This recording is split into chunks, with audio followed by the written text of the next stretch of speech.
राष्ट्रीय खाद्य प्रौद्योगिकी उद्यमशीलता एवं प्रबंधन संस्थान NIFTEM निफ्टम जो कि भारत सरकार के खाद्य प्रसंस्करण उद्योग मंत्रालय के अंतर्गत एक स्वायत्त संस्थान एवं मानक विश्वविद्यालय है। शिक्षण एवं शोध के अतिरिक्त संस्थान छोटे मझौले उद्योग एवं भावी उद्यमियों की मदद के लिए हमेशा कार्यरत रहता है। खाद्य प्रसंस्करण उद्योग मंत्रालय ने इस क्षेत्र के उद्यमियों को सहायता प्रदान करने हेतु समय समय पर विभिन्न योजनाएं लाती रही हैं, जैसे कि प्रधानमंत्री किसान संपदा योजना, ऑपरेशन ग्रीन योजना, मेगा फूड पार्क इत्यादि। इसी क्रम में केंद्र सरकार की मदद से खाद्य प्रसंस्करण उद्योग मंत्रालय ने नई योजना प्रधानमंत्री सूक्ष्म खाद्य उद्यम उन्नयन योजना PMFME लाई है, जिसकी जानकारी इस वीडियो के अंत में दी जाएगी। मंत्रालय एवं संस्थान का प्रयास है कि खाद्य प्रसंस्करण के संबंध में तकनीकी जानकारी उपलब्ध कराई जाए और इसी उपलक्ष्य में आपको डेयरी से संबंधित तकनीकी जानकारी से अवगत कराई जाएगी। नमस्कार, मैं नितिन कुमार, सहायक प्राध्यापक निफ्टम की ओर से आप सभी का इस ट्रेनिंग मॉड्यूल में स्वागत करता हूँ। आज का हमारा विषय है डेयरी उद्योग में स्वरोजगार की संभावनाएं। जैसा कि हम सभी जानते हैं, दूध मानव जीवन के लिए बहुत ही जरूरी है। उच्च पौष्टिक मूल्यों के कारण दूध को संपूर्ण आहार भी माना जाता है और इससे बहुत सारे प्रोडक्ट भी बनाए जाते हैं, जो कि हम सभी लोगों को भरपूर पसंद आते हैं। दूध उत्पादन के क्षेत्र में भारत का अंतर्राष्ट्रीय बाजार में विशेष स्थान है और यह विश्व में सबसे बड़ा दूध उत्पादक देश है और दूध उत्पादों के क्षेत्र में ये दूसरा सबसे बड़ा उत्पादक देश है। वर्तमान में अपने देश में पूरे विश्व के दूध उत्पादन का लगभग 18.5% का उत्पादन किया जाता है, जो कि भारत को दूध उत्पादन के मामले में नंबर 1 देश बनाता है। भारत विश्व में सबसे कम खर्च पर यानी 30 से 35 रुपये प्रति लीटर की दर से दूध का उत्पादन करता है। इसका मतलब साफ है कि डेयरी क्षेत्र में स्वरोजगार की संभावनाएं कितनी अधिक है। जैसा कि आप जानते हैं, हमारे देश में cooperative and private milk union बहुत सारे हैं। इस चित्र में भारत के मानचित्र पर राज्य सरकार के डेयरी यूनियन एवं डेयरी उत्पादों को दर्शाया गया है। हर एक राज्य में विभिन्न तरह के डेयरी प्रोडक्ट बनाए जाते हैं। इस तरह हमारे देश में दूध उत्पादों की एक लंबी लिस्ट बन जाती है। डेयरी सेक्टर में अनऑर्गेनाइज्ड सेक्टर बहुत ही ज़्यादा है, यह तकरीबन 80% तक है। कोऑपरेटिव यूनियन की संख्या भी प्राइवेट मिल्क इंडस्ट्री की तुलना में काफ़ी कम है। इन सभी का सीधा अर्थ यह निकलता है कि डेयरी में दूध प्रोसेसिंग की अवसर और संभावनाएं बहुत अधिक हैं। भारत में डेयरी उद्योग आजीविका का साधन है। यह उद्योग 20 से 25 गाय के साथ भी शुरू किया जा सकता है। सरकारी अथवा गैर सरकारी संस्थाएं डेयरी पालन उद्योग के लिए 5 से 10 लाख रुपए तक की धनराशि उपलब्ध करवाती है। इसके अलावा हमारे देश में कई ट्रेनिंग इंस्टीट्यूट भी हैं, जो आप जैसे उद्यमी लोगों को ट्रेनिंग भी प्रदान करते हैं, जैसे राष्ट्रीय खाद्य प्रौद्योगिकी उद्यमशीलता एवं प्रबंधन संस्थान Tundri Haryana, national dairy research institute Karnal Haryana एवं national dairy research institute Anand Gujarat. केंद्रीय सरकार और राज्य सरकार के अलावा खास तौर पर MOFPI, नाबार्ड और खादी विलेज इंडस्ट्रियल कॉरपोरेशन द्वारा भी उद्यमी को बढ़ावा देने हेतु कई योजनाएं लागू की गई है। आप इन सभी की जानकारी उनके वेबसाइट पर से ले सकते हैं। एक डेयरी प्रोसेसिंग इंडस्ट्रीज़ में आकार और परिचालन के अनुसार कई इकाइयां होती हैं। इनमें से कुछ इस प्रकार है: milk reception unit, process milk processing section, cream, butter, घी, flavour milk, milk powder, paneer, fermented milk product और आइसक्रीम बनाने की अलग से छोटी छोटी यूनिट एक बड़े डेयरी प्लांट के अंदर होती है। इसके अलावा इन सभी प्रोसेसिंग में मदद हेतु विभिन्न तरह की यूटिलिटी की आवश्यकता होती है, जैसे quality control lab, steam boiler, refrigeration plant, compressed air और ईटीपी। जैसा कि हम सभी जानते हैं, दूध हमारे घरों से होता हुआ कैन या टैंकर के माध्यम से डेयरी प्लांट में लाया जाता है। सर्वप्रथम दूध की गुणवत्ता की जांच होती है। जैसा कि आप सभी देख सकते हैं, दूध अभी टैंकर के माध्यम से हमारे अपने निफ्टम में जो डेयरी का पायलट प्लांट है वहाँ पे आया हुआ है। यह टैंकर पंजाब से आया है। टैंकर से संबंधित जो कागजात हैं उसके निरीक्षण के बाद टैंकर के सील को भी चेक किया जाता है।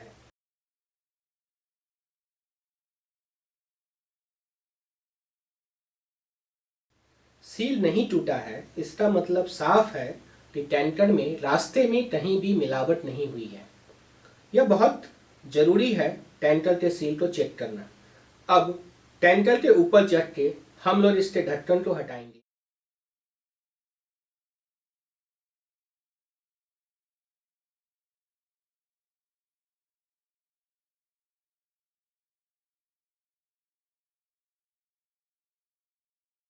उसके बाद प्लंजर की मदद से दूध को बहुत अच्छी तरह मिलाया जाता है। मिलाते इसलिए हैं कि रास्ते में दूध में कई बार छोटे छोटे एयर्स बबल्स बन जाते हैं, फैट ऊपर आ जाता है, दूध नीचे मात्रा में जमा हो जाता है। तो उसको पूरी तरह अच्छे से मिलाने के बाद इससे सैम्पलिंग लेते हैं। इसका मतलब यह है कि थोड़ा सा दूध अपने छोटे से बीकर में ले लिया और इस दूध को वापस से लैब में ले जाएंगे टेस्टिंग के लिए। सर्वप्रथम दूध के सैंपल का तापमान मापा जाता है। अगर यह सही है तो दूध को फर्दर टेस्टिंग के लिए लैब में भेजा जाएगा। अभी हम लोग दूध के सैंपल को लेके लैब में आ चुके हैं।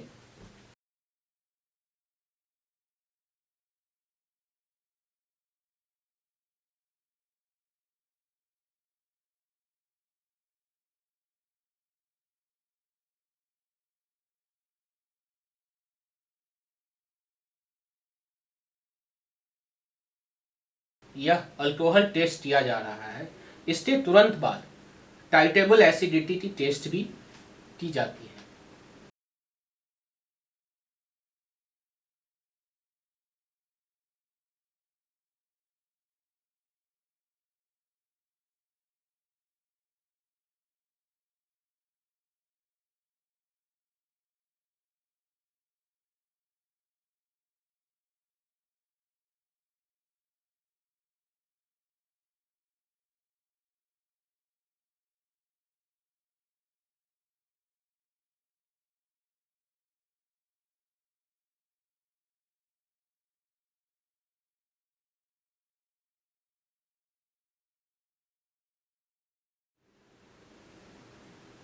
अब स्ट्रिप की मदद से यूरिया, स्टार्च और डिटर्जेंट के अडल्ट्रेशन की जांच की जाती है।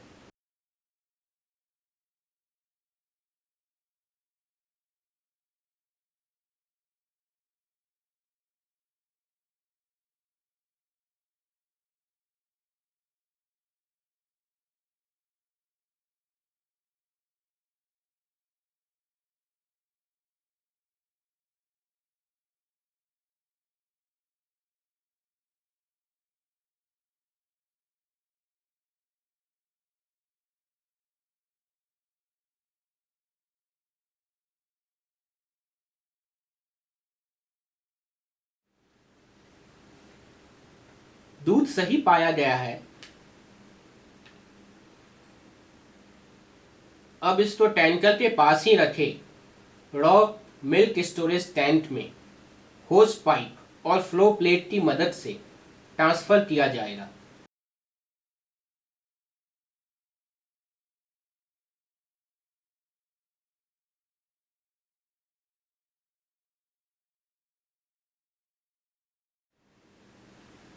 यह टैंकर 2 कंपार्टमेंट का है, इसलिए इसमें 2 आउटलेट हैं।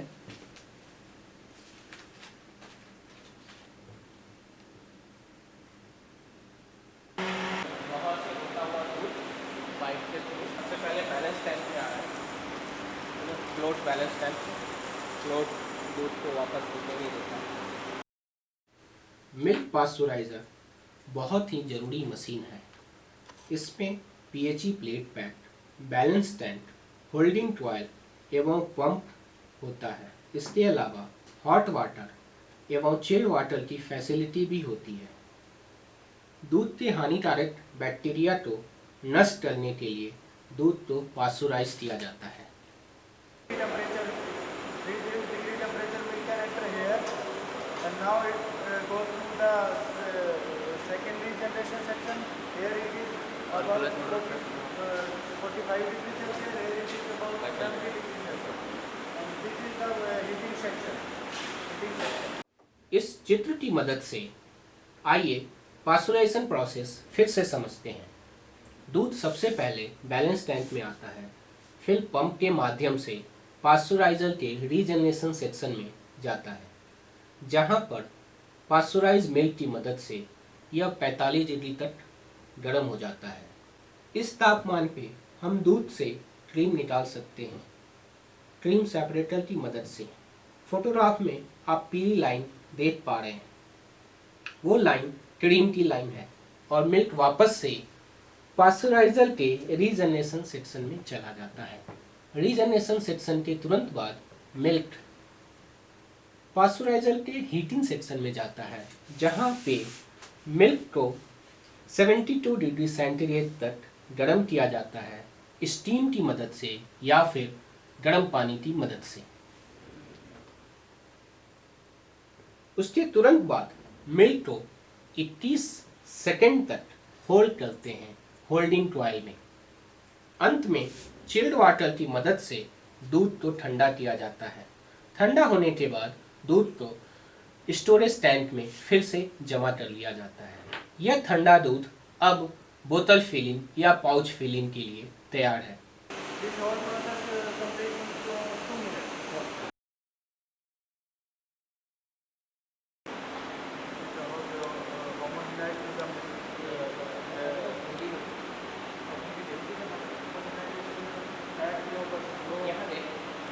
जो फैट ऊपर आ जाती है 24 आवर्स में, जैसे मलाई की तरह ऊपर, then homogenization process can give the fat globules in small particles, छोटे छोटे टुकड़ों में डाल देते हैं। पहले अंगूर के गुच्छी की तरह होते हैं फैट ग्लोबस, और उस पर 2200 PSI का प्रेशर लगाया जाता है, जिससे वो फैट ग्लोबस डिफरेंट हो जाता है। दैन सेकेंड स्टेज का 50 PSI प्रेशर दिया जाता है ताकि वो रेस्ट फॉर्म में आ जाए। तो दैन उसके बाद दूध जो है 48 घंटे तक हमारा ऊपर से नीचे बराबर एक इक्वल फैट रहती है मिल्क में, फैट ऊपर नहीं आती। तो हमारे सहयोगी ने होमोजेनाइजर के काम करने का सिद्धांत आप सभी को बहुत ही अच्छे तरीके से समझाया है।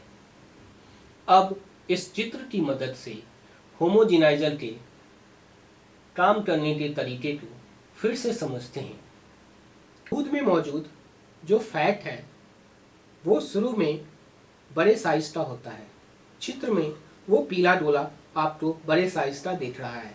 होमोजेनाइजर से पास होने के बाद यह छोटे छोटे डोले में बदल जाता है और इसको बदलने के लिए दूध को बहुत ही छोटे गैप से और हाई प्रेशर से पास कराया जाता है। जैसा कि आप देख सकते हैं, यह बोतल फिलिंग मशीन है और इसमें एक सिरे पे सारी खाली बोतलें सीधी करके रखी जाती हैं। सभी बोतलों की जांच भी की जाती है। इसके बाद ये कन्वेयर पे बोतलें एक के पीछे एक आगे की ओर बढ़ती हैं। मैनुअली बोतल की जांच की जाती है। मैंने एक टूटी हुई बोतल पाई है और ये आप सभी को दिखा रहा हूँ। यह मशीन एक समय में 4 बोतलें भर सकती हैं। फिलिंग के बाद बोतल की कैपिंग होती है एवं उसमें प्लास्टिक सील लगा दी जाती है, जो बाद में फ्लेम के द्वारा हॉट सील कर दी जाएगी। आइए पूरी प्रोसेस को फिर से एक बार नज़दीक से देखें।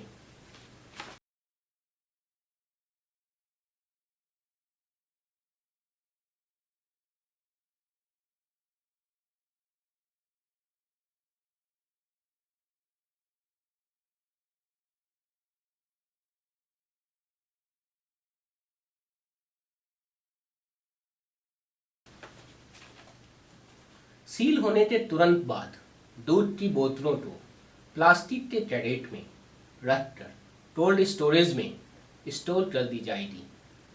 कोल्ड स्टोरेज का तापमान 4 से 5 डिग्री सेंटीग्रेड होता है। सुबह होते ही दूध की सारी बोतलें अपने नियत स्थान के लिए रवाना कर दी जाएंगी। बोतलों के अलावा दूध को पाउच में भी भरा जाता है या फॉर्म फिल सील मशीन के द्वारा किया जाता है। बोतलों की अपेक्षा प्लास्टिक पाउच की कीमत कम होती है, परंतु ये पर्यावरण के लिए हानिकारक भी होता है। जैसा कि मैंने शुरू में बताया था कि दूध और दूध उत्पादों को बनाने हेतु बहुत सारी यूटिलिटी की आवश्यकता होती है। आइए आपको यूटिलिटी सेक्शन की ओर ले चलते हैं।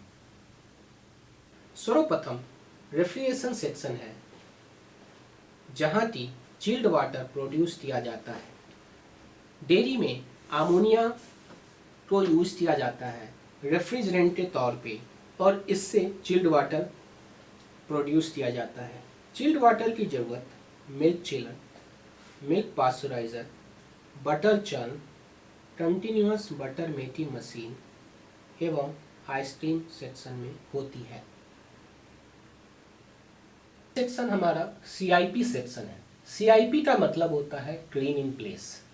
अगर सरल शब्दों में आपको बताया जाए तो क्लीन इन प्लेस का मतलब डेयरी में रखे सभी मशीन की सफाई उनके स्थान पे ही हो जाती है, बिना उनको हिलाए डुलाए क्लीनिंग उनके स्थान पे ही की जाती है।